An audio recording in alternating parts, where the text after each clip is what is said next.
Sebelum menonton, jangan lupa like, subscribe, dan tekan tombol lonceng. Selamat menyaksikan. Menteri Perencanaan Pembangunan Nasional atau Kepala Perencanaan Pembangunan Nasional Suharso Mono Arfa mengatakan pengembangan usaha mikro, kecil, dan menengah di Indonesia tidak serta-merta dapat berjalan mulus, dan berbagai isu yang harus dihadapi dalam pengembangan UMKM ini. Suharso pun mengklasifikasikan isu-isu tersebut menjadi isu utama, dan alhasil ada 5 isu utama yang harus diatasi agar pengembangan UMKM di tanah air dapat maksimal. Oleh BPS bahwa untuk pertama kali sejak krisis ekonomi di halaman 4, Indonesia mengalami kontraksi untuk pertama kali sejak krisis tahun 1998, yaitu tingkat pertumbuhannya terkontraksi dengan angka minus 2,07%. Dan angka ini sangat dekat sekali dengan yang diproyeksikan oleh Bappenas. Kelima isu itu yang pertama, adanya perbedaan definisi UMKM antar lembaga, serta belum adanya basis data yang terintegrasi. Kemudian yang kedua, produk domestik bruto atau PDB ternyata belum meraih kontribusi besar dari UMKM, padahal jumlah UMKM di Indonesia terbilang belum seimbang dengan kontribusinya pada PDB. Hal ini dikarenakan sebanyak 99% usaha di Indonesia didominasi oleh UMKM, namun UMKM hanya berkontribusi 57% terhadap PDB. Dengan demikian, belum ada keseimbangan antara jumlah UMKM dengan kontribusinya terhadap PDB. Selanjutnya, isu yang ketiga, Suharso menyebut belum optimalkan peran UMKM untuk menjalin kemitraan, termasuk berjejaring dalam rantai nilai global atau global value chain. Kemitraan dapat difasilitasi secara organik melalui inisiasi dari off-taker, perantara usaha maupun UMKM, serta inisiasi atau matchmaking yang difasilitasi oleh pemerintah dalam bentuk temu bisnis, fasilitasi penerapan teknologi, ataupun perusahaan besar mitra pengembangan UMKM yang sudah terjalin. Diketahui sebanyak 93% UMKM tidak menjalin kemitraan, dan UMKM berkontribusi sebesar 14% terhadap total ekspor Indonesia. Berikutnya adalah isu keempat, yakni UMKM masih merasakan rendahnya akses pembiayaan. Data Kementerian Koperasi dan UKM tahun 2019 diketahui sebanyak 88% UMKM tidak memperoleh atau mengajukan kredit. Rasio kredit UMKM di perbankan terhadap total kredit perbankan 20%. Dan yang terakhir, ternyata tidak banyak UMKM yang memanfaatkan teknologi dalam memutar roda operasionalnya, termasuk penggunaan teknologi digital. Diketahui saat ini sebanyak 94% UMKM tidak menggunakan komputer dalam menjalankan usahanya dan 90% UMKM tidak menggunakan internet. Digitalisasi merupakan salah satu strategi yang diperlukan untuk menjaga keberlanjutan usaha. Alhamdulillah, dengan adanya pelatihan marketing digital ini, omset penjualan kami semakin bertambah, dan ini bisa meningkatkan kesejahteraan pengrajin tenun yang ada di Pringgasela.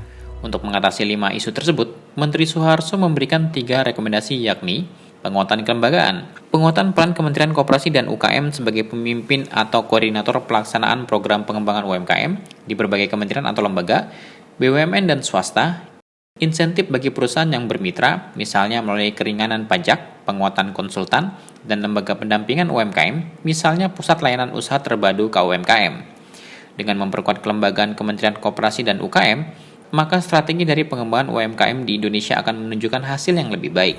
Dana untuk UMKM, saya coba ikut daftar di Dinas Koperasi Lombok Timur, dan alhamdulillah 2 minggu kemudian dapat SMS dari BRI bahwa saya dapat sebesar 2.400.000 dari pemerintah dan langsung bisa dicairkan. Sangat-sangat membantu usaha saya. Terima kasih untuk Bapak Presiden Jokowi karena sudah memberikan kami bantuan untuk melancarkan usaha kami. Semoga kedepannya bantuan ini berjalan lagi dan bisa berjalan terus. Kementerian Koperasi dan UKM akan menjadi pemimpin atau leading sektor pengembangan UMKM. Potensi perbaikan yang akan terjadi dari penguatan kelembagaan ini tentunya akan mempermudah pelaksanaan master plan pengembangan UMKM ke depannya. Selanjutnya, pengembangan platform UMKM untuk menyediakan informasi program pemerintah serta informasi pengembangan usaha dan pengembangan inovasi pendanaan program dengan pelibatan filantropi. Ya, inilah UMKM itu kan masalahnya banyak, mulai dari akses pembiayaan, ya kan, akses ke pasar. Nah, kami dengan Pak Erik ingin menyinergikan ini. Ya. Kami nanti juga dari Pak Erik juga ada konsep bagaimana untuk pembiayaan nanti, ya pembiayaan untuk mikro dan ultra mikro. Nah kita disinergi dengan kami juga. Selain tadi yang disampaikan oleh Pak Erik. Nah yang paling penting juga ini program yang sekarang sedang diminta kepada kami berdua, yaitu menyerap produk pangan, mulai pertanian, peternakan, perikanan, diserap lewat koperasi, lalu off-takernya adalah BUMN pangan. Nanti sebagian akan masuk ke pasar tradisional, ya pasar sembako standar lewat aplikasi digitalnya BGN. Jadi kita ingin hulu hilirnya itu betul-betul UMKM bisa mengambil keuntungan dari kegiatan ekonomi. Nah, jadi kira-kira begitu. Ya kita tahulah warung sembako, warung-warung tradisional ini kan mengalami ancaman, ya dari retail modern yang lebih modern, lebih murah barang-barangnya. Nah ini kita harus perkuat karena ini betul-betul ekonomi masyarakat kecil. Ya, jadi kami ditugaskan berdua oleh Pak Presiden betul-betul untuk memprotek ini. Ya, dan ke depan ini akan menjadi jaringan distributor pangan untuk operasi pasar nanti untuk pengendalian harga dan lain sebagainya itu bisa lewat ini. Jadi nanti juga dengan Bulog yang punya tugas untuk mengendalikan pasar harga beras. Bukan hanya beras kan. Nah ini kita bisa lewat ini. Program replikasi kemitraan strategis yaitu pengembangan UMKM yang didasarkan pada konsep rantai pasok atau rantai nilai, pengembangan LIK atau penyediaan ruang bersama bahan baku, atau produksi bagi kelompok atau sentra atau klaster UMKM, perluasan PLUT, atau penyediaan expert pool, berisikan para pakar atau praktisi bisnis.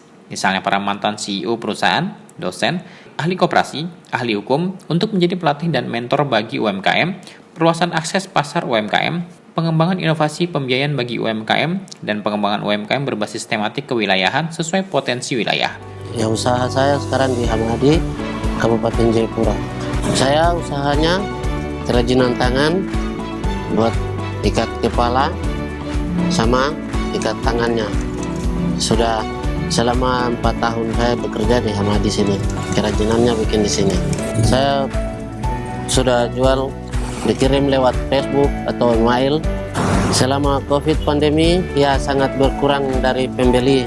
Kadang ada yang pesan, kadang tidak juga. Saya diusulkan dan juga dibantu oleh Dinas Koperasi untuk mendapatkan Hampres produktif sebesar 2,4 juta. Sangat cepat dan sangat lumayan untuk kita, bantu kita untuk kerjakan kerajinan tangan ini.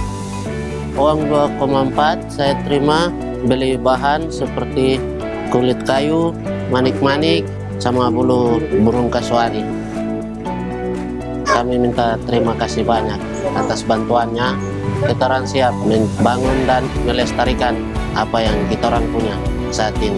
Rancangan peraturan pelaksanaan mandat Undang-Undang Cipta Kerja, perbaikan pendataan UMKM melalui basis data tunggal UMKM, perumusan kriteria UMKM, kemudian izin usaha, pengelolaan terpadu UMKM, fasilitasi dan insentif kemitraan usaha, partisipasi UMKM dan koperasi pada infrastruktur publik, fasilitasi pembiayaan dan insentif fiskal, perumusan dana alokasi khusus bagi UMKM, fasilitasi bantuan hukum, fasilitasi pemanfaatan sistem pembukuan dan pencatatan keuangan, dan pengembangan inkubasi usaha.